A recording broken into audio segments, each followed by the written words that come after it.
नमस्कार। इस वीडियो में हम जो हर्मिटी संकारक है उसके ऊपर दो बहुत ही महत्वपूर्ण प्रमेय हैं और एग्ज़ाम में भी बार बार आती रहती है, उनके बारे में हम बात करेंगे। हर्मिटी संकारक पर दो प्रमेय हैं, उनके ऊपर इस वीडियो में हम बात करेंगे। पहली जो प्रमेय है वो हर्मिटी संकारक के जो आइगन मान हैं, आइगन मान क्या होता है इसकी बात हम पिछले वीडियो में कर चुके हैं। तो जो आइगन मान होते हैं वो सम्मिश्र नहीं होके हमेशा सदैव वास्तविक होते हैं।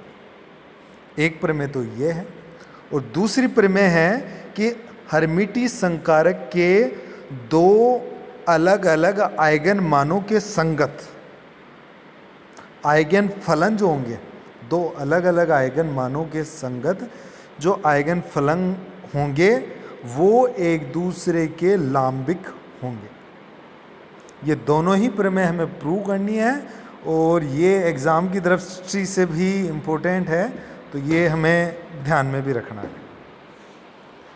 तो सबसे पहले बात करते हैं कि हर्मिटी संकारक के जो आइगन मान होते हैं वो सदैव वास्तविक होते हैं, उसके बारे में। तो हमें पता है कि जो हर्मिटी संकारक होता है वो मैथमेटिकली इस इक्वेशन को सेटिस्फाई जो संकारक करता है वही हर्मिटी संकारक होता है। तो इक्वेशन एक बार मैं रिपीट कर देता हूँ। यहाँ पे वॉल्यूम इंटीग्रल है, और वॉल्यूम इंटीग्रल किसका है? ए के जो संकारक है वो साई के ऊपर ऑपरेट हो रहा है, और इन दोनों का जो ब्रैकेट है उसके ऊपर कॉम्प्लेक्स कॉन्जुगेट लगा हुआ है। सामने इक्वल टू के दूसरी तरफ देखें तो वॉल्यूम इंटीग्रल के अंदर साई स्टार, ए केप और साई, तो वही संकारक हर्मिटी संकारक होता है जो इस इक्वेशन को सेटिस्फाई करता है। अब आगे स्टेप में हम मान लेते हैं कि जब ए केप साई के ऊपर ऑपरेट होता है तो इसका जो आइगन मान होता है वो ए के बराबर होता है, ये हम मान लेते हैं। तो इस इक्वेशन का, ये जो हमने आइगन मान ए लिया है, उस इक्वेशन का जो ये ऊपर वाली इक्वेशन है 3.24, उसके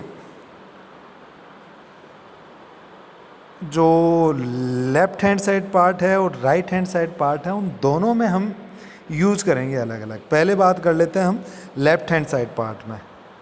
तो लेफ्ट हैंड साइड पार्ट में जो संकारक ए केप साई के ऊपर ऑपरेट होगा तो ये ए साई के अंदर कन्वर्ट हो जाएगा, और इसके ऊपर सम्मिश्र लगा हुआ है, कॉम्प्लेक्स कॉन्जुगेट लगा हुआ है।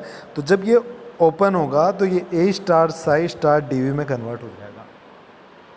अब ये नियतांक है ए स्टार, सम्मिश्र नियतांक है, तो ये बाहर आ जाएगा और ये इक्वेशन बचेगी। तो लेफ्ट हैंड साइड पार्ट जो इक्वेशन 3.24 था उसका इस तरीके से कन्वर्ट हो जाएगा।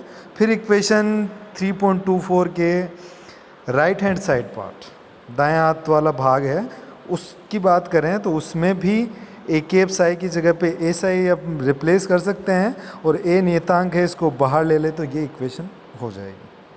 तो इक्वेशन 3.26 और 3.27 जो कि दोनों बराबर होगी, तो दोनों को इक्वल रख देते हैं। इक्वल क्योंकि यहाँ पे इंटीग्रल वाला पार्ट दोनों में सेम है, तो कॉमन ले लें एक तरफ ले जाके, तो ए स्टार माइनस ए बराबर होगा वॉल्यूम इंटीग्रल, वेव फंक्शन के वॉल्यूम इंटीग्रल के बराबर होगा। अब हमें पता है कि कण के संपूर्ण स्पेस में पाए जाने की प्रायिकता क्या होती है? 1 होती है। तो किसी तरंग फलन की प्रायिकता जो बराबर होती है साई स्टार साई का, संपूर्ण आकाश के लिए वॉल्यूम इंटीग्रल करते हैं तो उसकी वैल्यू हमें पता है, प्रसामान्यकरण की जो शर्त होती है उसके अनुसार 1 होती है।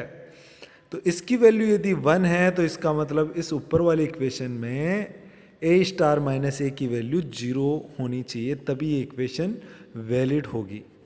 तो ए स्टार माइनस ए 0 होगा, तो वहाँ से कंक्लूजन क्या निकलेगा कि ए स्टार मतलब जो सम्मिश्र नियतांक है उसका मान ए ए मतलब रियल के बराबर होगा। ये तभी संभव है, किसी संख्या का सम्मिश्र संख्या के बराबर वास्तविक भाग के बराबर तभी हो सकता है जब वो संख्या वास्तविक हो, सम्मिश्र नहीं हो। इससे निर्णय निकलता है, कंक्लूजन निकलता है कि हर्मिटी जो संकारक होते हैं उनके आइगन मान सदैव वास्तविक होते हैं। तो ये तो फर्स्ट वाली जो प्रमेय थी उसके बारे में बात कर हो गई। दूसरी प्रमेय जो का जो स्टेटमेंट है उसको मैं वापस रिपीट कर देता हूँ कि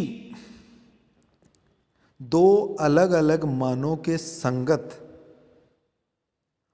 आइगन फलन सदैव एक दूसरे के लांबिक होते हैं। ये इसका स्टेटमेंट होता है। तो इसे भी हमें प्रूव करना है। इसके लिए हम क्या करते हैं, ये मान लेते हैं कि भाई ये जो संकारक है ए केप किसी क्वांटम निकाय के लिए दो भिन्न आइगन मान एन और एम के संगत आइगन फलन जो हैं वो साई एन और साई एम है। तो हमें आइगन मान समीकरण जो होती है उसके हिसाब से हम देखें तो इसकी जो वैल्यू है, या इसको इक्वेशन में लिखें हम कि संकारक जब साई एन पे ऑपरेट होता है तो हमें आइगन मान ए एन प्राप्त होता है, और जब संकारक साई एम पे ऑपरेट होता है तो हमें आइगन मान ए एम मिलता है। फिर आगे हर्मिटी संकारक का जो प्रतिबंध होता है उसको काम में लें साई एन और साई एम के लिए, तो ये इक्वेशन मिलती है। और इस इक्वेशन के अंदर इक्वेशन 31 और 32 दोनों का उपयोग करें, जहाँ पे ऑपरेटर जब साई एन पे ऑपरेट होगा तो ए एन वैल्यू आएगी, और संकारक जब साई एम पे ऑपरेट होगा तो ए एम वैल्यू आएगी। वो वैल्यूज यहाँ पे ये दोनों जो पार्ट हैं उनमें रिप्लेस कर दें, और अगले स्टेप में ये जो इक्वेशन बनी है उसमें से नियतांक बाहर ले लें तो ये इक्वेशन मिल जाती है। इसमें हमें पता है कि इंटीग्रल वाला पार्ट दोनों तरफ सेम है, तो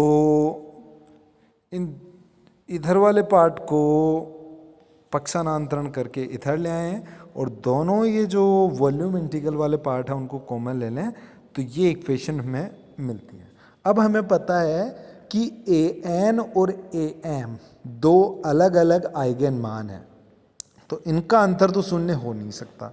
ए एन और ए एम दोनों अलग अलग मान के चल रहे हैं हम स्टार्टिंग में ही, तो इनका जो अंतर है वो तो शून्य हो नहीं सकता है।